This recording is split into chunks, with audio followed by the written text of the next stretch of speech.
Greetings from the very bottom of the great Pacific Northwest, sitting on the edge of the Agate Desert. I'm your host, David, and you're listening to Random Weekly Talk.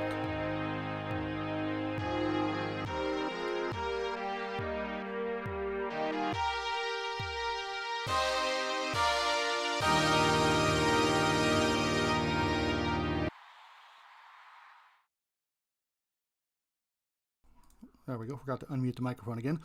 And good evening to everyone. It is presently Sunday, July 21st, and we have got the podcast up and going. I've actually decided to go ahead and just go with video anyway, even though I don't have my whole background set up. But who cares? If you guys don't like what I've got set up going on, don't watch. Anyway, welcome. You can see around here, you can see the printer in the background over there, my mess over there. You can see the window over here. You know, I've got to get that covered up yet.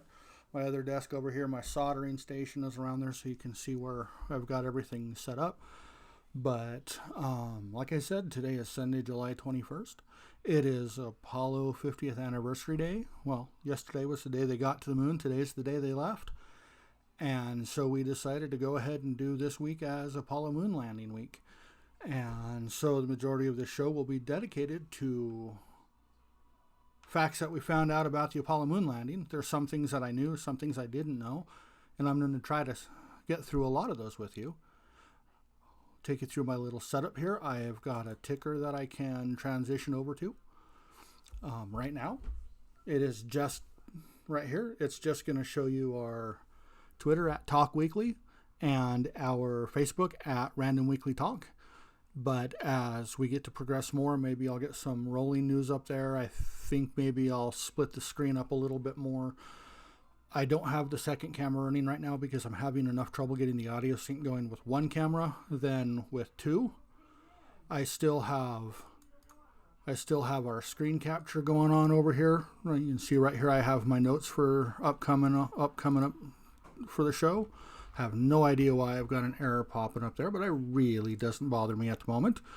And you can see what I'm about ready to launch into over here. I've got Google, I've got news.google.com up right here. And we're going to go through some current events. Presently, where I live in Jackson County, it is 87 degrees and partly cloudy. And I believe our humidity right now is about 12%. Our summer humidity averages between 5% and 20%. And it is just something that we deal with. We have lots of water to drink. Always be prepared to be dry when you're here. It's not something that's fun to get used to all the time. You can see what Google is running for headlines right now. It just shows that what Democrats want from Special Counsel Robert Mueller's testimony. Fox News host Chris Wallace tells Stephen Miller, no question, Trump is stoking racial divisions. Puerto Rico governor struggles to stay in office amid firestorms over leak of vulgar chat room talk. That's more of my area I'd like to look into. I've been chatting for a long time, so maybe, well, we'll get into that, and maybe next week that'll be what our report is on. Venezuelan fighter jet aggressively got in U.S. airplanes' airspace, the military says. It actually came real close to, I believe, an E-3, which is just it's a reconnaissance plane, and it was up on just doing its routine daily flights that it does for our nation and for our partner nations. And what was going on, we have no idea why the Venezuelan fighter jet got up there. If you want to look into Venezuela a little bit more, you can look into the difference in how they've changed over the last 70 years. 70 years ago, they had like the third biggest economy in the world, and they were doing great. They were a great capitalistic community. Now they are socialist, and see what it's turned them into. Yeah. So while I say that I am politically neutral, I am definitely pro-capitalism and anti-socialism. Socialism only brings people who are in power money and wealth and riches that way. So let's jump into today's show and let's get everything going now. And welcome to Apollo 11's 50th anniversary and what we're heading in on. So 50 years ago today, the Apollo 11 astronauts, Buzz Aldrin and Neil Armstrong, blasted off from the moon to return and meet their counterpart in space aboard Lunar Orbiter. Now, some kids today can tell you that first man on the moon was Neil Armstrong.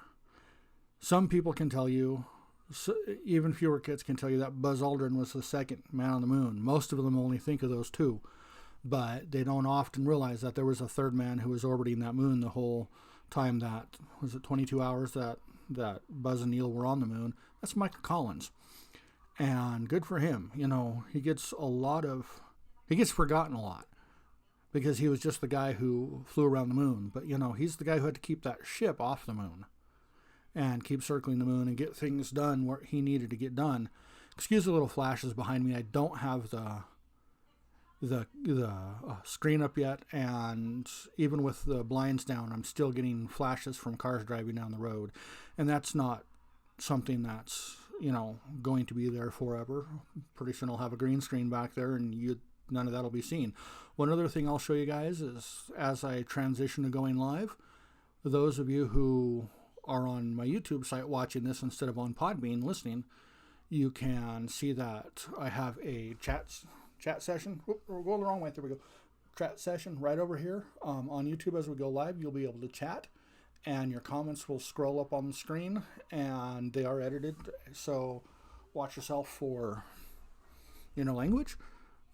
YouTube's got a really good language thing, and speaking of that, YouTube, please do not demonetize me for using also Sprach Zarathustra, because it is my own music. It was taken from Richard Strauss, which is in the public domain, and then it was made by my computer.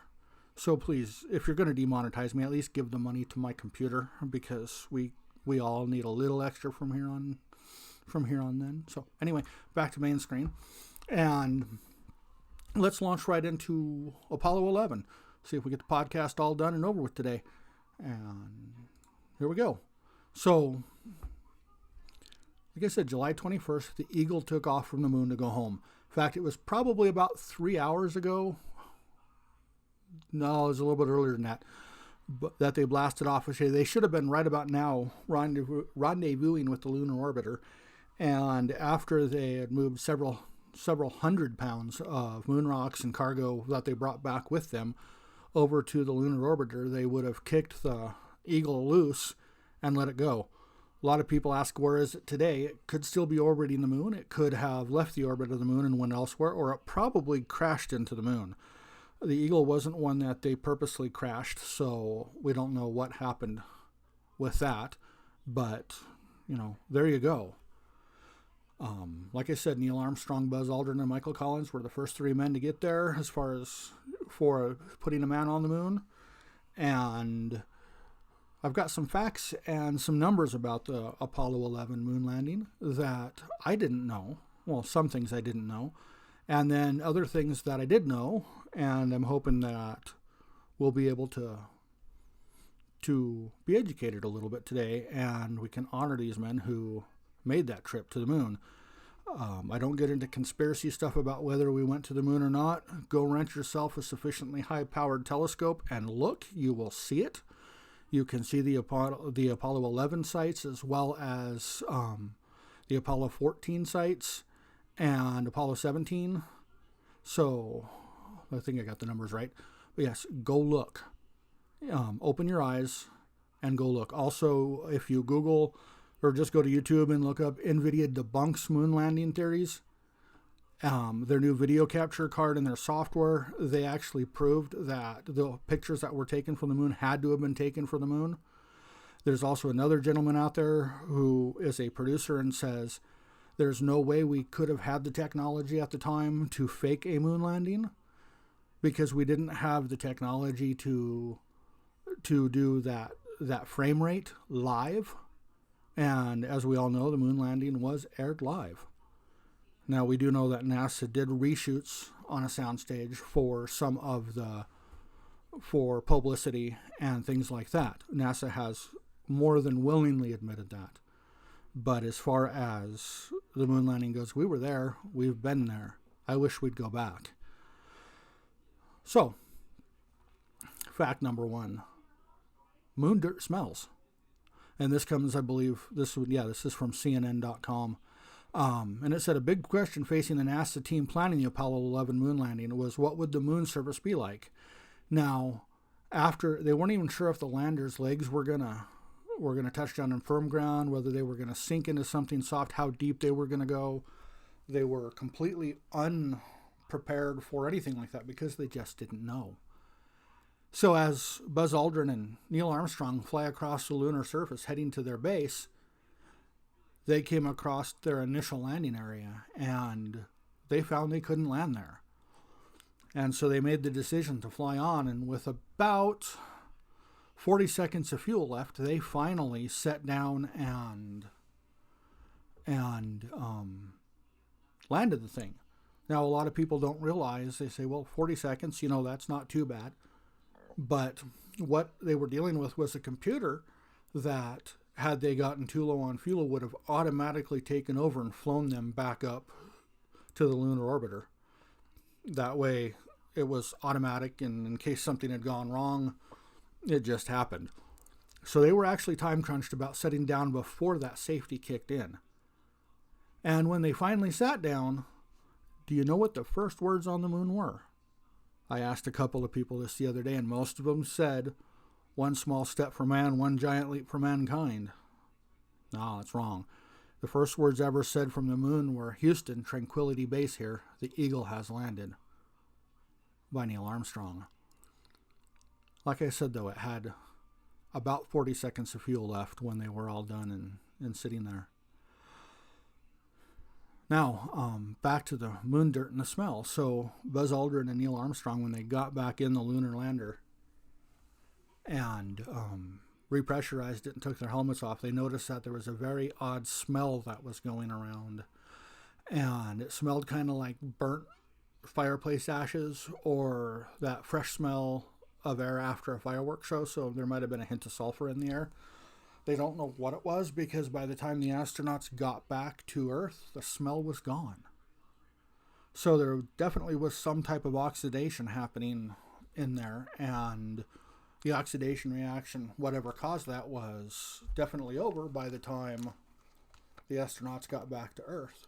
Excuse me, I got to take a drink. It's really dry here. Our humidity is down about 6% right now.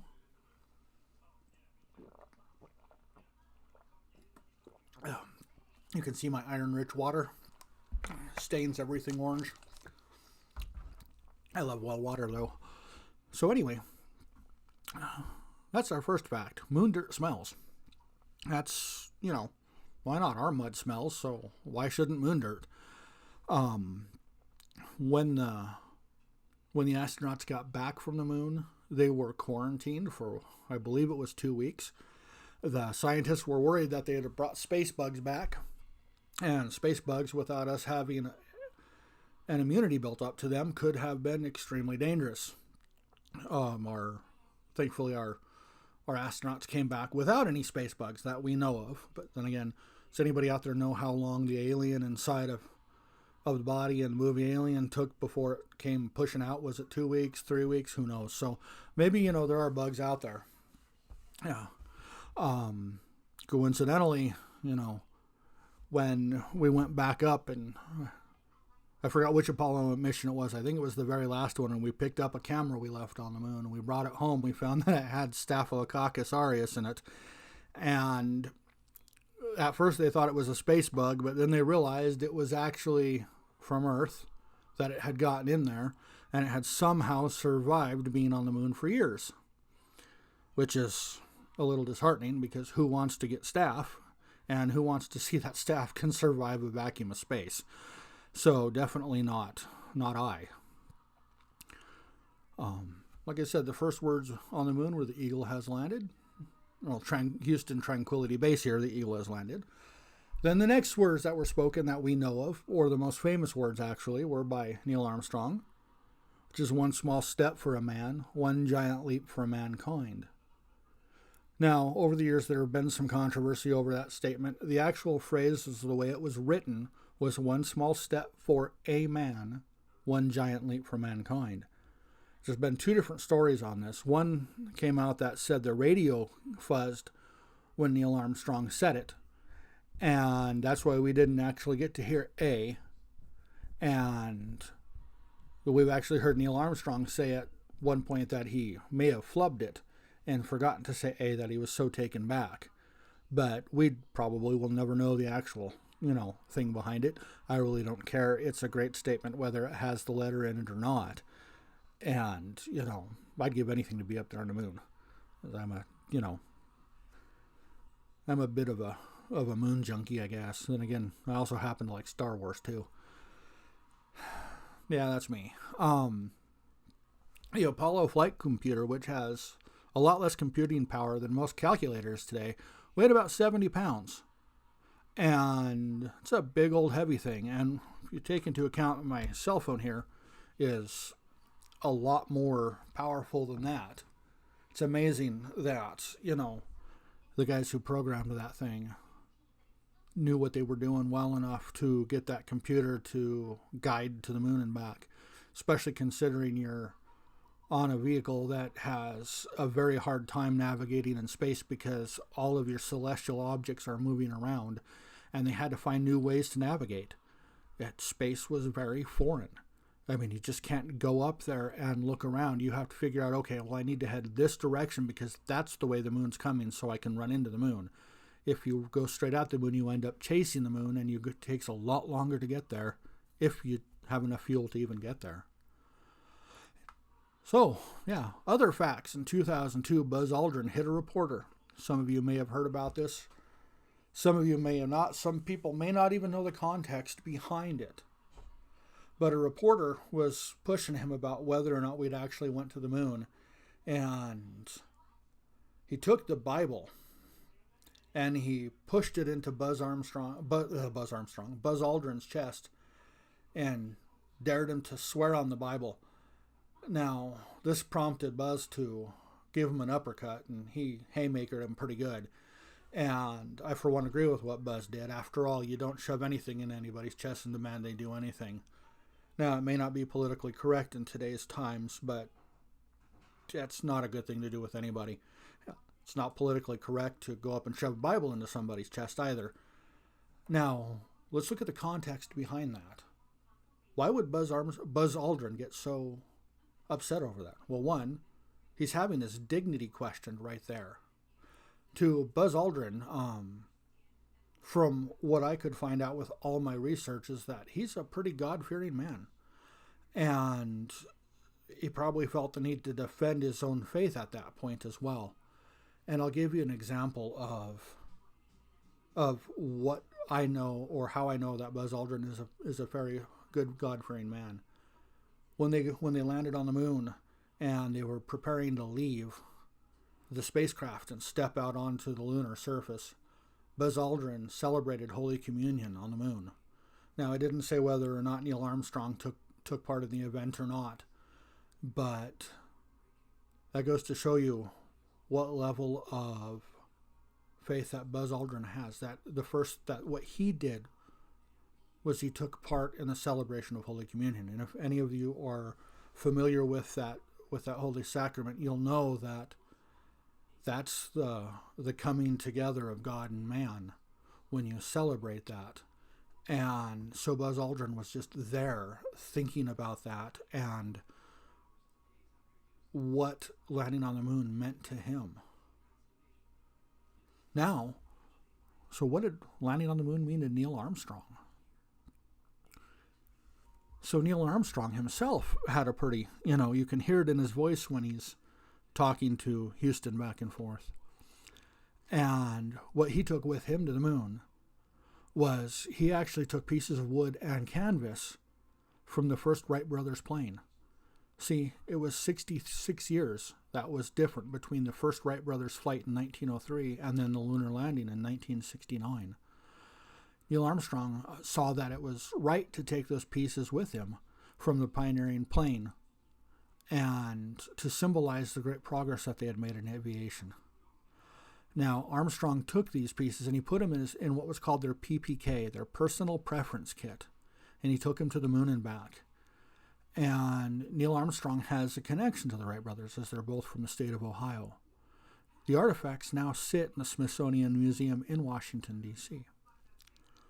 For those of you who don't know, the moon is about 240,000 miles away as far as the Apollo 11 is concerned.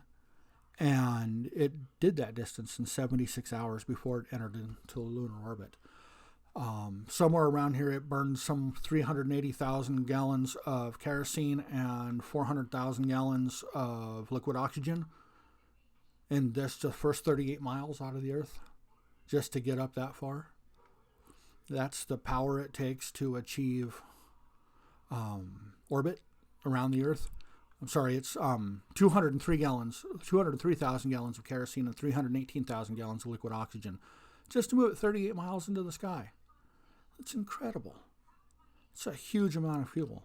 Nowadays, they use liquid methane, liquid propane, liquid oxygen, and liquid hydrogen just, to achieve those same things. I believe Falcon Heavy uses liquid methane and oxygen to get going. It's an incredible event just to get something into orbit, let alone get it once it's up there into orbit. Then you have to get it out of orbit and heading towards the moon. Incidentally, when the lunar orbiter entered the moon's atmosphere or into orbit around the moon, its average speed was about 4.3 miles per second. And they had to slow down so they didn't overshoot the moon. You don't want to skip off of anything around in space because then it's really hard to turn yourself around. Things don't move in space like they show you on Star Trek or Star Wars. It takes a lot of different thrusters and maneuvering jets in order to get yourself to turn around and to move back and forth. Yeah, so what comes down to this, what would have happened then had the astronauts not made it to the moon? And what would have happened had they made it to the moon and then couldn't make it home? Well, President Nixon had his aides type up several different letters. Some of them you can find them on, I believe they're at the Smithsonian. And one of the biggest things that they had to come up with is what happened if the guys on the moon couldn't get off the moon. What did they do? Because they didn't have a backup plan. There was no send another ship up to get them. They didn't even have enough oxygen to sit on the moon and wait. So there's no way if, they could have had Apollo 12 ready to go and launched that sucker within minutes, they would have still not gotten there in time. They might have gotten there in enough time to save Michael Collins if they could have, towed him back or however, but Buzz Aldrin and Neil Armstrong would have been left there. NASA's own records at the time indicated that they were to terminate the stream, the communication, and then President Nixon would call the families, and then he would get on and address the nation, or the world and tell them what had happened. Now, the way I read into the NASA documents were that it wasn't that NASA was just going to terminate the television stream, it's that they were going to terminate all communication with the guys on the moon. So I don't know if they were going to hang out with them for a while or talk with them or talk them through or stay with their comrades until the end or not, but it sure sounds like they weren't going to. And I really wish that wasn't true. Because, sometimes it's a little, we like to stay with our comrades. And yeah, I've got a note here. It says protocol was simple. Mission Control would have stopped all communication, and then Nixon would have called the families before making a speech. And we never had to hear that particular one, and I'm glad we didn't, because it probably would have been the end of our space program for a very long time. Just look at the pauses that happened with both Challenger and then Columbia. It took us a while to get back into space, and yeah. So, now that we know what would have happened if they were stranded on the moon, how many of you know that they almost were stranded on the moon? It's something that's not widely known. I learned about this in my research, and it kind of shocked me because I had no clue that our astronauts almost didn't come back from the moon. So what happened was when they got back into the lunar lander and they locked everything up and they repressurized everything and they got ready to leave, the button that was to activate their their rocket motor to fire them back off up into space so they could go catch up with the lunar orbiter broke off. Yeah, they couldn't fire their rocket motor. Now, just to give you an example, this rocket motor was made to fire. It was made up of 2 hypergolic liquids. Now, just to give you an example, hypergolic means they instantly burst into flames. So all they had to do was flip that switch. Chemicals mix. There's no spark, no nothing. They mix and they automatically go boom. So the only thing that could go wrong in that whole thing was that switch breaking. And guess what happened? The switch broke. So Buzz Aldrin was fiddling around with it, and it was a felt tip pen that saved him. He stuffed it in the hole where the switch had broken, managed to find a way to activate that rocket motor, and zoom, off they went. Those chemicals mixed, and up they went. If you want an example of 2 hypergolic liquids, take brake fluid and sulfuric acid and mix them together and get back. Don't do that. I wouldn't recommend ever doing that. You may not even get sulfuric acid strong enough to do that, but they like to go. Sure, if you research YouTube, you can find a lot of stuff like that. Anyway, so that was our information on Apollo 11. I'm working on stuff again for next week. If you have any ideas, leave a message in the comments, or if you're listening on Podbean, message me there. I have plenty of information to get back and forth. If you have a specific topic in mind, let me know. Again, YouTube, please do not demonetize me for using also Sprach Zarathustra, because it is in public domain and the music was my own. It wasn't from anybody else.